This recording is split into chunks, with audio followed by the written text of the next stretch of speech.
Namaste ji. Namaste ji, how are you? Very good. How are you? Very, very, very good ji. And let's make it so unofficially official. Exactly. That Thank you so much. I mean, this is the first time we are doing something like this, and I'm so happy that you agreed to be the first person to come and do something like this. Thank you so much, Atuji, for thinking about me as a first person, because I'm in such There is nobody else I would have thought of. Nobody else. Thank you, Atuji. And that is why I love you the most. And on camera, I'm in such a great high that I'm going to give you some of the greatest performance you've never seen, but truthfully. For Achuji and Paruji. Paruji is behind the camera, Achuji is right here. Absolutely. So there is actually a team. As a team, we are talking about things that you might be liking. Might know, might not know. We are going to figure out today. Today, yes, absolutely. So, Praveen ji, for those of the people who don't know about you, who is Praveen ji? Who is Praveen P. Gobinath? Okay. If I have to define me in one single line, it would be an ordinary man with an extraordinary willpower. If I have to be on a very honest note, I'm the best that the world has ever seen in astrology and spirituality. Okay, that is actually very, very precise and very, very concise. So now that you said you are, you're an astrologer and the best in astrology, can you give us a little bit more about how you got into this and the depth of what your subject is? Okay. So let's get into it slowly. Okay. So I come from a family of astrologers. For the last 7 generations, we are astrologers. From my age 19, I've been practicing astrology. From age 17, I've been sitting with my grandfather while he does his astrology. And from age 19, I've been practicing astrology. So this is November 1st was my 44th birthday. So I'm a 1/11/81 born. So 44th birthday. And that is 25 years of me being an astrologer. So this is technically the first interview in my milestone. No way. Yeah, absolutely. Absolutely. Okay. First interview in the milestone year. I mean, I do give interviews, but first interview in the milestone year. And so I consider, before that, I would go back to why I define myself as the best astrologist, because I'm a very realistic astrologer. I believe in numbers and things I can see. Because the 4 questions that people come to ask me, that is health, relationship, fame, and money. So I believe that a person should be, an astrologer should be perfect in all these areas in his own ways, so that he can give a realistic answer to the person. For example, if I don't make money and you're going to ask me a question about where to invest, would it make sense to you if I am not making my money and I am worried about my EMI and I am telling you where to invest your money? True. Would it make sense? No. So my thing is, I've always been realistically doing astrology, where I tend to use it for myself first. Health, relationship, fame, and money. So I have to be a healthy man with loving relationship, doing perfectly well in his work, and legally free, doing things in a right way, so that when you post an update saying that I am the best astrologer in the world, in my perspective, there shouldn't be a comment that comes on a public profile that says that no, he isn't. So True. The guts, or I would say the courage to post that, comes from being realistic, that nobody would come and say that, oh, I got exploited by him in the word of spirituality. True. In the word of astrology. This is the game that I have always followed. This is the thing that I have always followed. Having said that, let's say when I stand for one person and win something for the one person, I make my own enemies for them, because they're enemy, because they know that eventually I am loved as Praveen ji, as a brother, as a friend, as a son, in a lot of ways. So they know that when somebody is winning it, I am with them in the process. So I create enemies as well in the process. But why I consider myself best is because it is not about how they perceive me, it's about how I think of myself. And that is why I don't let anybody walk over me in the word of spirituality. So if somebody knows something a little bit more about me, and there are people who knows a lot of things that I don't know, I will fall on their feet. If it is sloga, they know more than me in my field. Other things, I don't know all the things in this world, but the things I know, I am solid. And one of them is astrology, another is Vastu, another Tantra. So if they know something more than me, I'll fall on their feet, learn it. So that then I can claim back my title that I am the best again.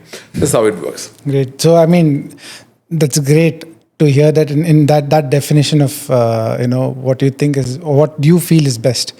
Now, going back to your history of, this thing, you say that your grandfather was an astrologer. You come from a family of astrologers. Correct. Generations of astrologers. Okay. So, again, I think we need to go further on how you got into astrology. Simple. From age 5, I am very intuitive. So my mom picks it up very quickly that, okay, because she had a lot of intuitive capabilities. But as a woman, she was not practicing it because she has inherited from her father. But she used to pick it up that, okay, the boy has some kind of a gift. So how much of astrology, sorry to butt in, but how much of astrology is intuition and how much of it is just you learned from a book or from somebody? Oh, that is very simple. So let's put the angle of book itself. Let's say there is definition of who an astrologer should be. It's a 4-line sloka. I'll explain the sloka to you. Anega hora tattvajna Panja Siddhanta Kovidaha Uha Boha Padu Mandra Siddhi Janadi Jadagam means that to be an astrologer, Anega Hora Tattvajna, he should know different horas. Horas means the books based on astrology. Yavana Hora, Parashar Hora, Brahat Samhita. There are a lot of books. So books based on astrology is one part. Panja Siddhanta Kovidaha, you should know 5 doctrines. Surya Siddhantam, Virama Siddhantam, Pavya Siddhantam, there are 5 doctrines. It's on astronomy. Uha Poha Padu, you should be able to deduct to the correct conclusion. For example, you have heard the word Manglik. It's called Chuba Dosham in our language. That's a placement of planet Mars. But for a Rishabha Lagna person, 7th house Mars is not Manglik. It is Rujaga Mahayoga, one of the Mahayogas. So a person should be able to understand the difference between 7th house. You can't just outright point blank say that 7th house is Manglik. No, 7th house can be a yoga too. The Mars there.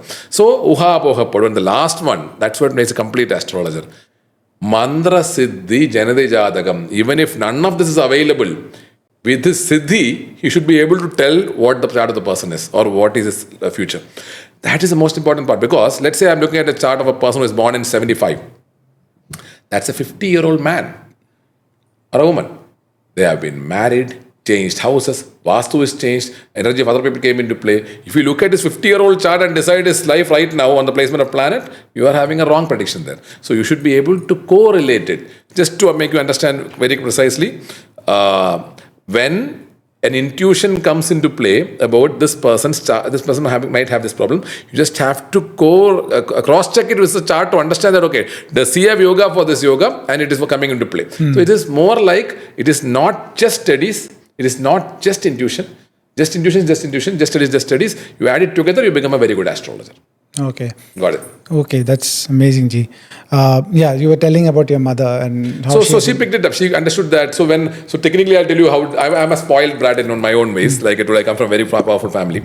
So I used to use this technique of reading to the people I want to put it nice. So the thing is, but my mom, but what part of this? Let's say there was. So I was sort of a person who would easily indulge in a conversation or an argument just to show off at that time when I was, let's say, 14, 15 years old.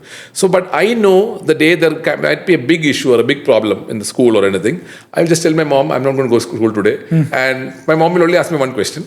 Would you sit at home and study well? I said, okay. Until I agree to it. And after that, as soon as the bus goes, I stop studies. But the point is, that day there will be a big fight in the school, which if I was there, I would have been a part of. Big fight means I'm talking about the larger scale ones. So my mom easily knew, though she doesn't acknowledge, that this guy is intuitively very capable. Which at different points of life, there is different ways you understand things. So on a common note, if I tell you that every single person we know, you, me, everybody else, we are all naturally intuitively built. The problem is, we don't listen to it. For example, let's say while you go to a particular place, you know in the morning that if I go to that place today, I'll get stuck in traffic. Yet, you will think that, no, it's a Sunday, I can go, it won't be traffic. You will be stuck in traffic and you will beat yourself thinking, I knew it is going to be bad. Very true. So I follow it. For me, if morning I see the sun and I intuitively think it's night, for me it's night. It doesn't change anybody's story. I will stick to it. So I believe in the intuitions more than what I see. That's how it works. Got it. Okay, that's so. How do we is it something that we build on, or can we make it better, or is it something that you're just born No, with? it is a very simple trick called trusting yourself. Okay. And firstly, it's called FLY. F-L-Y. First, love yourself. Okay. So that you can't deny yourself of your thought process. You are not considering yourself as a secondary thought. Flying is So I always tell people the greatest missing of this generation is people don't tend to love themselves. true. They are not living in the now.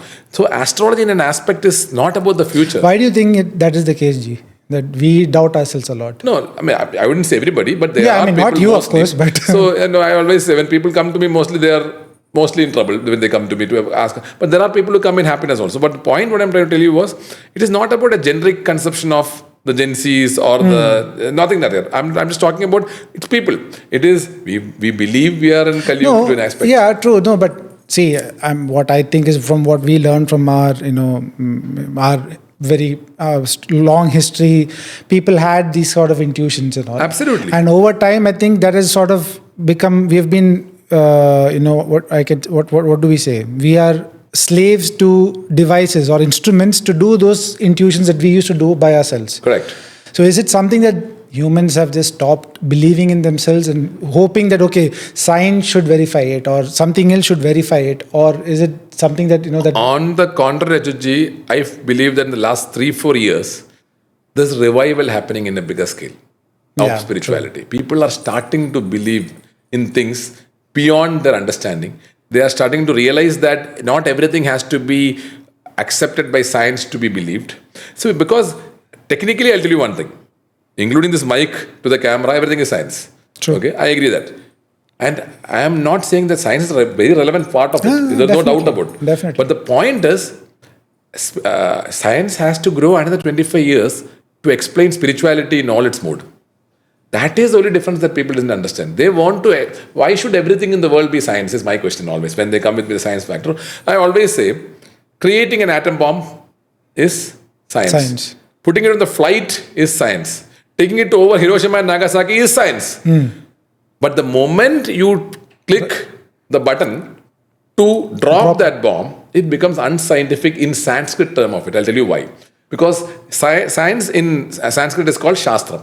Okay, and why the word Shastram is called Shasanena Trayade Idi Shastram, means whatever can be saved through guidance is called science. Shastram is the word is derived from the term Shasanena Trayade Idi Shastram, means anything that can be. So everything is wonderful until it goes to a flight. But the moment you click the button, it's a Shastriyam. That is the most, so which means an atom bomb is the most unscientific thing in the globe. Because if you have to go by the terms of the technical word meaning. And if that is the case, what is the biggest science in the world which can't be deciphered? Your dad's guidance, your mother's love, you can never prove it with science. You want to them. Absolutely. But unscientific as it is, it saves you. That is Shastra, Shastanena Traya. They are Shastra, the one who is giving a Shasana from the day one. Right? So there are a lot of things that doesn't have to be like accepted or like embossed by science. Just have to. I always ask one simple question: is this useful to you? Enjoy it. Somebody comes and tells me that a client was asking me, Praveen, I would like to understand and learn and believe in astrology, and be part of it. But I'm just scared of it. I'm just scared of it. What should I do to remove that scare? I said, simple. Stop believing. It is like ghost. The moment you stop believing, you know it doesn't exist. Yeah. So that's how it works. Yeah. Very recently, somebody also said, I'm scared to look at my chart because I'm of the horrors it might, tell back. So this is like you said, if you stop believing in it, maybe... No, it is, I always say it's like a GPS. I can tell you when you're going from, let's say if you're in Mumbai and you're going from VT to Colaba, there is a broken bridge. If you go that side, you will fall into the river. Or take a route through Saveri Bazaar se hoke, Manish Market se hoke, ghum ke jayega, so you'll reach the safer. It's a longer route, but you'll reach the safer. It's up to you to choose this method. Absolutely. So again, back to your story, Ji, what you were talking about. So for me, my grandfather always knew that I'm going to be an astrologer. Okay. So even when my mom was worried about... But knowing you did not... it was not like anybody pushed you to take up astrology. I loved the attention. I loved the claps. I loved it from me. I mean, so like I told, only the purpose of it changed or the mission changed. The act was always the same. I was doing the same thing always. I love my claps. And I always tell people, I'm one person who I believe, or very selfishly, or very shallowly, I would accept that I am here for the claps. Money on it I made long back, so that is not a big deal. But I love my claps. When they make a gain, because of him, we made that money. Because of him, we saved from this case. Because of them, we found our issue in the health. And for me, that clap matters. And I live it for that purpose only. So here, I always say it is the thing of purpose. My purpose is, so if you come to earlier stage, from me, this is the only thing I've lived for my entire life. I mean, now lately somebody tried to belittle it by saying that, why do you seek so much? And they put it in a different way. They have this people, that they have the funny people, they just come and they were like, send me a message saying that, very good person, and very good, all the good right intention. What is this inner child of you seeking this acknowledgement? Why is this inner child of you seeking this? As if to say that I am looking forward to the acknowledgement because I lack something. Okay? And it was very clear. I read between the lines very clearly. I was like, absolutely. I love the acknowledgement. I am the boy who is wanting to come. I want you to pamper me. You can think of it as wanting acknowledgement. You can think of this wanting love. As long as I am getting what I want, I don't care what you think about it. You can think that I am lacking it. I have no problem with it. Pick me up and pamper me. Say that I am a Superman. I will be happy about it. So it's the same thing. So coming back to the same scenario, I always say every astrologer, me or there are wonderful astrologers in this globe, but they feed in fear most of the time. Okay. Feed in fear means, so now I can make you a wonderful astrologer in the next 2 minutes, Achutji. I'll tell you how to do it. I'd love to, yes. I'll tell you. And a good one. And a genuine one. Genuine one. Because nobody will come back and complain to you that you did a bad prediction. I'll tell you what. Okay. Whoever comes in front of you, tell them that you have a bad time for 5 years. Say that, put it on Shani or Rahu. They are the usual suspects. Usual suspects. Go away and tell them that you're bad for 5 years. In 5 years, something will go wrong for sure. Either they will have a diarrhea, their one relative will die, they will slip and fall, something will happen. They will tell, what a great astrologer Achutji is. He clearly told me that this will happen. Now, in case nothing happens to him, what a great astrologer Achutji is. He guided us and told us to be very careful. We were very careful and nothing happened to us. So, in two ways, I win. You win. It is called no burden of prediction. Because if you say something good, let's say 6 months is going to be good for you. Whatever happens, they will come and as you only told everything is nice happening to us, why it is not happening? There is a burden of prediction. But I say the opposite of it. It's like being pregnant. You are either pregnant or you are not. That's how prediction should be. You can't say that little pregnancy. It doesn't happen that way. So same way you stick to that point. That's how it works. Got it. So, Praveenji, I mean, that's again wonderful insights. But now going back to the same story we started. Yeah, because I want to keep that thread going. Good. You are. So, where did you go and learn? Did you learn it from your grandfather? We learned from my grandfather only. We learned from my grandfather only. So I technically have to learn all the slokas. So there are a lot of slokas in astrology. It's very easy to. It's like you can't go to a judge won't tell you I don't like you, you are hanged. He will say you IPC 302 is the reason why. Same way, every prediction should be a reason. You can't. When an astrologer predicts something, you should ask them why are you predicting that. And because you ask the word study itself, you know what is my biggest dream? To have the greatest astrological university in the globe. Oh, that's amazing. And where it tends to create wonderful astrologers and they don't have to practice astrology. They can be business entrepreneurs. They can be doctors. They can be engineers. Engineers who use Vastu properly.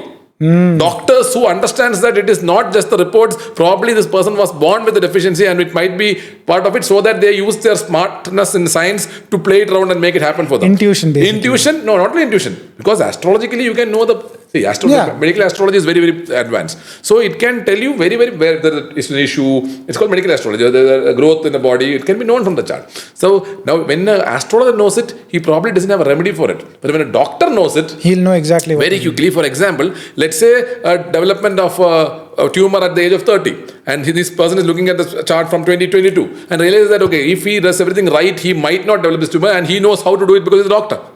So this is easier. So people learning it like you. Why did you learn trigonometry? Why did you learn sine cos theta? At one point, when you can add things that might or might not be useful to us, why not keep astrology as one of the subjects? So that everybody learns it, everybody has a technical knowledge, so that at least they could use for themselves in the process. Well, I think we should really think about putting that into the syllabuses from now on. At least in India. Absolutely, it is a good thing. And it doesn't have a religion. That is the best part. It doesn't have a religion. It is mostly practiced by Hindus. That is because if you remember the sloga I told you, the second word, being an astrologer, Aneka Hora Tatvajna, Panja Siddhanta Govidaha, there's 5 doctrines. In that, 2 doctrines are written by Christians. Paul Siddhanta means doctrine by sage Paul, and Romaka Siddhanta are doctrine by Romans, which were the court astrologers for the Alexander the Great. Alexander the Great is one of the rulers who used astrology to go after every enemy, and he almost conquered the world. Yeah. He only bet people who went after people whose time was bad. So he knew that you can't beat someone when time is good. So technically, you can use it in a lot of realistic ways, isn't it? So that's the strategic part of Part of it. Okay. So you were again, you were with your grandfather. You learned from your grandfather. Then I ran away from home at the age of 15. I went to a place in Tamil Nadu, a particular temple, and I met the owner of the temple. It was a big incident. I've written about it also. So I was there for 3.5 years in this particular temple, and I was completely there for 3.5 years. We can reveal the name of the temple. No, there is a reason I don't reveal the name of the temple, because they are no more the owners of the temple. Okay. Because it's under the government now, the temple. That is why that name is. The person's name was Shivraj Dikshit. They can Google and find out who the owner is. Okay. Okay. And how was that experience, learning it from the temple itself? So I actually, technically, I'm this that nerd who would like to raise his hands first. I knew it from a very young age. And the oldest person who was studying there, so there is a policy. Temple doesn't teach astrology. The owner of the temple teaches astrology. Okay. But he has only one policy. Your birth chart should have a yoga to become an astrologer. Only then he will teach you. Which means technically the first thing he does is he looks at your chart and realizes that you are going to be an astrologer. Basically, it's an entrance exam for his Precisely. He will look at it and say that, okay, this person can. So the eldest person who was studying astrology at that time, from a man from US, and he was at that time 69 years old. Oh, okay. I was the youngest. And the funny part is, so when we were learning, the slokas and all I know already. So I'm this person who would not allow the teacher to complete the sloka because I want to show off to him that I already know the sloka. For your claps? For my claps, of course. For my claps. But good part was, I sat in a crowd who enjoyed it. Okay. There was no insecurity. There was only clap for something they want to learn. Because I'll tell you the one good part they told. Every sloka in this world has interpretations. That is beyond one. So, let's say one sloka, one of the mantras, let's use one of the mantras itself. This mantra we use for longevity in our Mrityunjaya mantra. Om Trayambakam Yajamahe Sugandhim Pushti Vardhanam Urvarukamiva Bandhanat Mrityor Mukshyamamrita. It can be told as Om Trayambakam Yajamahe, the owner of Trayambakam will Sugandhim Pushti Vardhanam. Pushti means Arogyam. Okay, your health. Urvarukamiva Bandhana. Tissue, joints and muscles should be cleared beautifully. And Mrityu may save you from death. Another one is a different perception of it, where the owner is describing Shiva itself. The owner of Trayambakam will, one whose body is powerfully one who can save you from death. All this thing comes into play. So the point is about deciphering of every sloka. Every sloka has deciphering factor. So when I was saying the slokas, they knew that I am getting a meaning from what my grandfather taught me. His perspective of it. One is Sivaradish's perspective of it, and one is what the people there would, their own perspective of it, and one that I am developing out of it. That comes into play. Great. That's how it works. So, I mean, that's how you came in, and then you just started astrology right after. Yeah, that. The only thing, so that from age 7, so when I came back home, so when I finished my studies and I was going home from the Tamil Nadu, that guru is a very modest, humble man. And he was like, Praveen, you should never have a visiting card or a name board as an astrologer, because you become an astrologer only when you see an ailing person and know that at this Narika, this Vinarika, this time measurement, that this person will have death. Or you look at a complete, full pregnant woman and realize that this Narika, this Vinarika, this woman will give birth. Only then you are a good astrologer. Until then, you are learning astrology. Now I go home.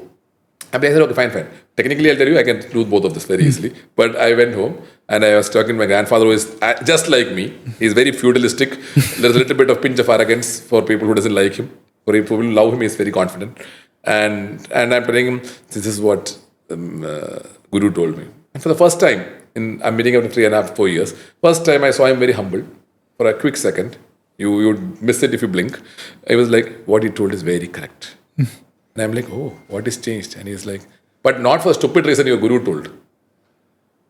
Because there is no point giving the prediction of a person who is going to die, that he's going to die at this particular time, because he's anyway going to die. And there is no point telling the pregnant woman that she's going to give birth at this point, because anyways he's going to give birth. It's called useless predictions. And useless predictions, where a prediction shouldn't be useless. For example, you can tell about a mole in a person's body just like that, but they know it without even you telling them. They can look on themselves. But if it is turning into cancerous, tell them it is going to be trouble. Otherwise, don't embarrass them by telling them about it.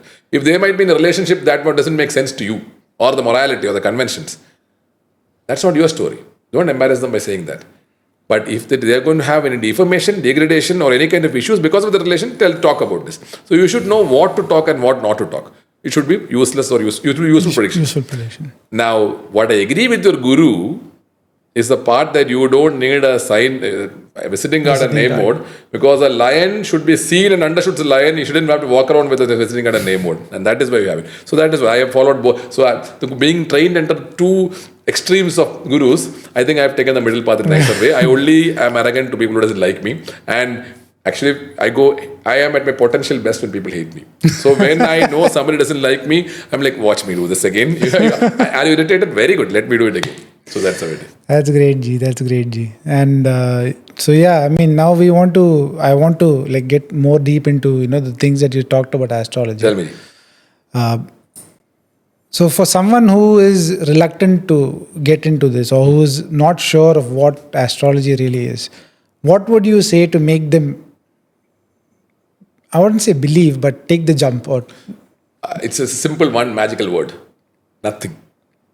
So I'll tell you one thing my grandfather always told me. Because we see, at least in Western media, how it's portrayed, that you have people with that, crystal ball sitting in circus or fairs. It's like a circus event. While clearly it is not. I mean, I've seen you do prashnas and things like that. So it is not, and I've seen many astrologers do also. It's not a circus event. It is something that is done in the presence of a deity or something. And it's a very, very deeply spiritual process. How do we take that sort of, and like you said, there has been a revival in the last few years of people seeing it in a different way, but how do we take that sort of supposed circus act out of it and bring that, seriousness back into it? Simple. So I'll tell you, yes, the fair, the melee, that fair kind of thing that you're talking about. You might find some diamonds there also. No, definitely. And to take the jump is what the question is about. How do you take it? So that's what I was coming at. So one thing that I strictly follow is I will never propagate astrology. I'll tell you a reason why. The ones who really want to make it happen will ask the question. So I might be going to a house that has a complete Vastosha for 15 years, but I will never tell them the Vastu house is wrong. I'll tell you why. Because they never asked me that question. And without they asking that question, a spiritual thing shouldn't be given to a person. So who should be your client? Shanda, Vivegi, Shuddhatma. Shanda means calm. Vivegi means intelligent. Shuddhatma means pure. Someone who is pure.